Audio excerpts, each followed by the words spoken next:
It is very easy to believe that when you are caught in the anxious avoidant dynamic, that you have found your twin flame, especially when you are at the height of your grief, because thinking that they are your twin flame feeds into this narrative of hope that you have, of longing that you have for that person. But today we are going to talk about the difference between a karmic connection and a twin flame.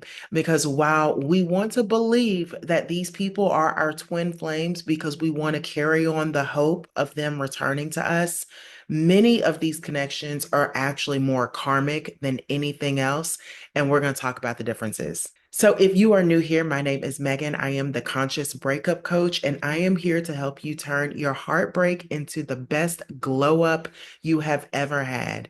Now, underneath my videos about avoidance and anxious and if they're going to come back and not, there's always someone talking about it being their twin flame or, it being their person. And I want to be very clear about the difference between what a twin flame is and what a karmic connection is. So let's start out with what is a karmic bond. So when we think of a karmic connection, it starts out with a lot of intensity.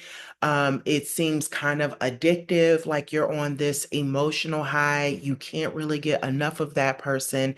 There is no middle ground. It is you all met and it is boom, we are in there. As these relationships go on, it turns into more of a trauma bond kind of situation because there are so many emotional highs and emotional lows.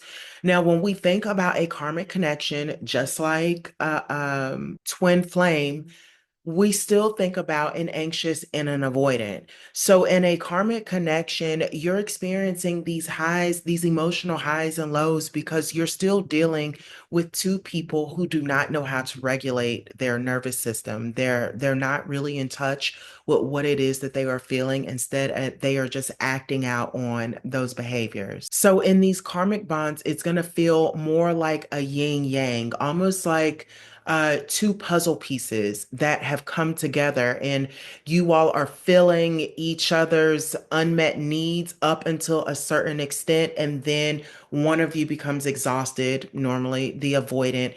And that is when the relationship starts to hit the rough patches, and it's never quite the same as it was in the beginning. So, when that rough patch is hit in a karmic bond, it is meant to reveal some kind of wounding or something within you that you were supposed to look at so that you can turn the attention back to you and focus more on self-love. Now, normally this wounding, the way it's going to hit kind of deep. It's going to hit deep because the karmic bond comes up in a way where you think you have found the one. So, with the intensity, the emotional high of the relationship, you are going to feel equally as emotionally low when that relationship doesn't turn out the way it's supposed to. With a karmic bond, the relationship ends when the lesson has been learned or when you finally choose yourself. Now, on the other hand, when we think of a twin flame, we think of not necessarily someone who is like a missing puzzle piece that's completing a picture. We think of someone who has more mirrored us, like almost like they have lived the exact life as ours, except for separately. So they're not only mirroring your light, they're also mirroring your shadow. This is a person that probably shows up in the world with their friends the same way you do, but they also have the same internal struggles with self-esteem, with confidence, all of those things, just like you. However, you all are both, neither one of you are probably aware to these struggles that you all have. So, this once again, the anxious and the avoidant, insecure attachment styles, because on one hand, we have the avoidant who struggles with the low self-esteem and low self-confidence. Although they outwardly appear very confident. And we also have the same thing with the anxious person, where they are normally very confident and high functioning. That makes it seem like they have some kind of disability, but whatever, high functioning individuals until they get into a relationship. And then the relationship highlights all of the abandonment wounds, all of the fears of rejection, all of the over analyzing, all of the everything that they ordinarily would not associate with. So I kind of just got on a little rant there. But anyway, you get what I'm saying. The in the twin flame connection, you still have the anxious and the avoidant, and they are not necessarily completing each other, but now they are mirroring each other. So when you think about someone mirroring each other, it's like I just said, you all have lived basically the same life separately. Not everyone has a twin flame. I have experienced a twin flame, and I will give you a prime example of living the same life separately. We both moved out to the West Coast from the East Coast. On our way out to the East Coast, this is before we met each other. We both broke down in the same city and had the same result with our cars and still continued on to the West Coast. So it's like you all are living essentially the same but separate up until you all meet. And then because you all are twin flames, a twin flame is two souls. I guess I probably should have started with that. Two souls that I mean, one soul that incarnates into two separate bodies. So you all have lived the same life. You all now meet, and now you all are mirroring each other so much that in the beginning, it is like, oh my God, I have found the opposite version, male, female version of me. I want to be with this person forever because I don't even have to explain me because they just get me. The only issue is that in the beginning, just like with the avoidant, it's not that real.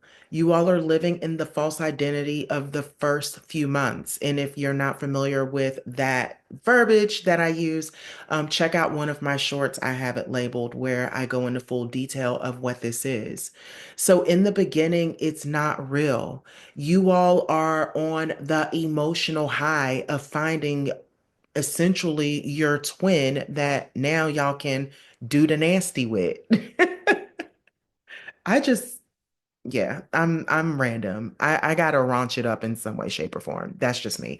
Anyway, you're so happy that you have met your twin that you can now like be romantic with.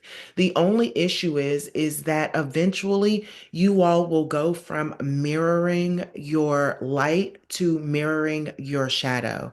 And when neither one of you are prepared for the mirror that is your shadow, that is when the relationship has a kind of a clean break. So that is the avoidant discard. Now, the difference with the twin flame from the karmic is that you all have mirrored each other so hard that at least one of you, hopefully both of you, but at least one of you is going to dive deep into a very powerful spiritual awakening, deep transformation. You are healing childhood wounds. You are connecting the dots on your family's woundings. You are making sense of the way the universe operates. You are literally diving deep into your spiritual journey, into your self-love journey. You are undoing all of everything that you thought you were and returning home, returning back to self. So that is the difference between the karmic and the twin flame. So they both start out with the same amount of intensity. They both start out with the illusion of they have found the one.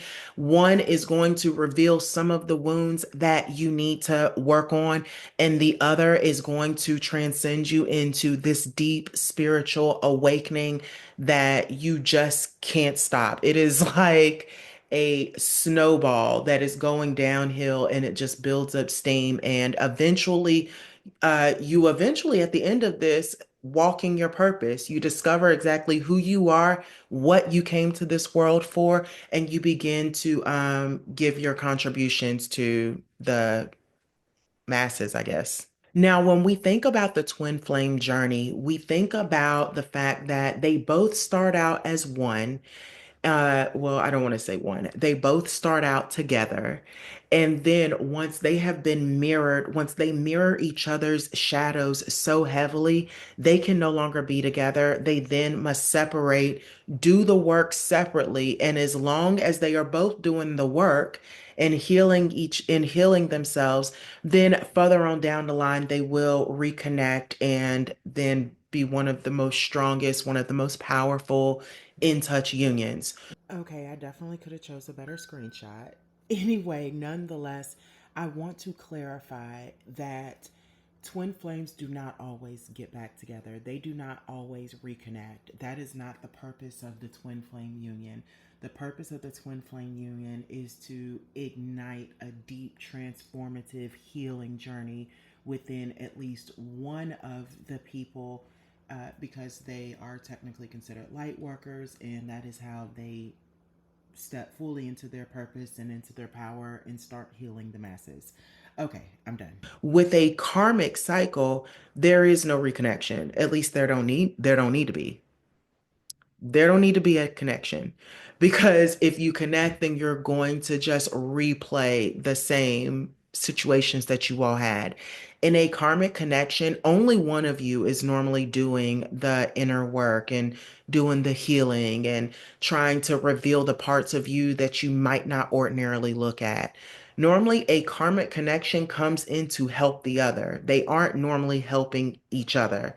In a twin flame connection, there's healing on both ends. To a certain degree, I do want to clarify that. Not necessarily are both going to dive deep into this spiritual journey or whatever.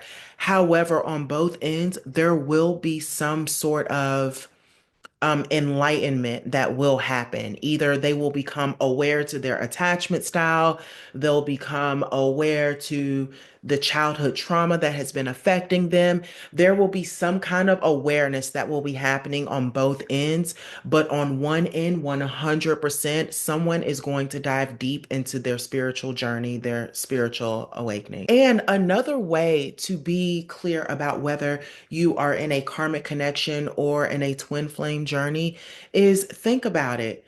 When did you discover the attachment styles? If you were in a relationship with someone where it was going good, and then all of a sudden it was going bad, and now boom, you're looking at the attachment styles, there is a very high chance that you might be in a twin flame situation, just simply because the attachment styles is what helps us to dive deeper into our childhood trauma. Anything that is making you dive deeper into the woundings that happened to you as a child are the things that are drawing you closer to self-love. Because when we start to explore the parts of us that we have tucked away, we humble ourselves. We start to admire ourselves, admire our strength. So discovering the attachment styles after a connection very much could be an indication that you have encountered a twin flame. Whether it is a twin flame or a karmic connection, the bottom line is that it was a person that was sent to bring you closer to you. And if you are doing anything other than getting closer to you, then you are still missing the lesson. And the lesson does nothing but gain intensity. My name is Megan. I am the Conscious Breakup Coach. And if you enjoyed this video, please do not forget to hit a like, subscribe, comment, share, all of the things. And until next time, I will see you later.